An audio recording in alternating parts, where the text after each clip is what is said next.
हर हर महादेव महाराज जी। हर हर महादेव, नमो नारायण। महाराज जी, इस शरीर का नाम क्या है? इस शरीर का नाम क्या है? इस शरीर का नाम क्या है? ये शरीर का तो कोई नाम नहीं, आत्मा है। जो आत्मा से परमात्मा का जो जुड़ाव है जी। वो स्वयं अपना कर्मों से, हाँ, जी अपना विचारों से अपना नाम का प्रकट हो जाते हैं। माता पिता तो दर देंगे कुछ और नाम, लेकिन आपका स्कूल में जाएंगे, चाहे बाहर मित्र प्यारे से मिलेंगे, जब आपका व्यवहार, आपका विचार देके मित्र प्यारे कुछ और नाम लगा देंगे जी। हाँ, बताओ इस शरीर का क्या नाम है? लेकिन महाराज जी, गुरु जी द्वारा तो कोई नाम दिया गया होगा आपको? एक भगवान के द्वारा दिया गया है छोटी सी, और दशनाम के द्वारा दिया गया, गुरु महाराजों की दिया गया छोटी सी नाम है दिगंबर शिवम गिरी जी महाराज। तो महाराज जी, कितने वर्ष के हैं आप? 44 साल की हो रहे हो शायद, लगभग 44 साल के। महाराज जी, मेरा एक छोटा सा सवाल था आपसे कि महाराज जी, जिस प्रकार से अगर हम बीमार हो जाते हैं तो बहुत से लोग हमें ये बोलते हैं कि आप भगवान से क्यों नहीं ठीक करा लेते, आप डॉक्टरों के पास क्यों जाते हैं? बहुत अच्छा है नारायण, बहुत ही अच्छा प्रश्न पूछे आपने। जी महाराज। ये जरूरत है, ये अगर ऐसा सेवा होना चाहिए आपको, जो माध्यम बन रहे, जो मीडिया जैसा जी। ऐसा लोगों को कुछ उद्देश्य जाना चाहिए। जी। सत्वचन है ये।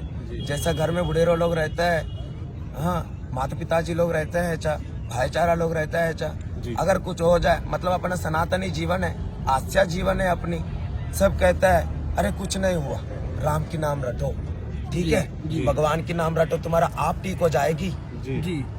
चाहे कैसे बीमारी हो। लेकिन ऐसा अंधविश्वास में भी नहीं पड़ना चाहिए। ये लोग जो कह रहे ठीक कह रहे, उत्तम कह रहे, लेकिन इसका तात्पर्य, इसका भावार्थ अलग है जी। लंका में युद्ध चल पड़ी जी। रघुकुल तिलक होके, श्री रामचंद्र महाराज दशरथ का पुत्र होके, लक्ष्मण का भाई होके, सीता माता का पति होके भी, अयोध्या का प्रभु होके, फिर भी भगवान कलाया। जी महाराज। कैसे कलवाया?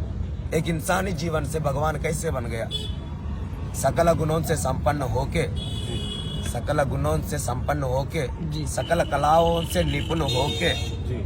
अपना धर्म को हर पल प्रतिपल जी। आदर और मान्यता रख के, वो जो धर्म युद्ध हुई है, धर्म की स्थापना, विश्व शांति करके वहां पे भगवान बन गया महाराज।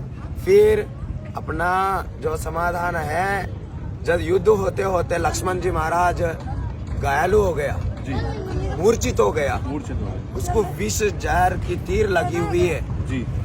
फिर वो मूर्छित हो गया, उसका प्राणों के ऊपर संकट आ गई। जी। फिर प्रभु श्री रामचंद्र तो स्वयं खड़े ही हैं, फिर भी वो मूर्छित क्यों हो गया, उठ क्यों नहीं पाया?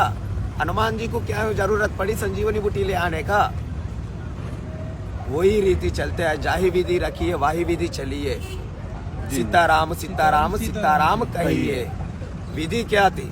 जब आप अस्वस्थ हो गया, मूर्छित हो गया, तो सुशेषण वैद्य को बुलाया, नस दिखवाया, इलाज करवाया।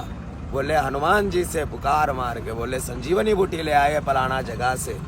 संजीवनी बूटी को प्राप्ति करके हनुमान जी स्वयं पहाड़ उठा के ले आया।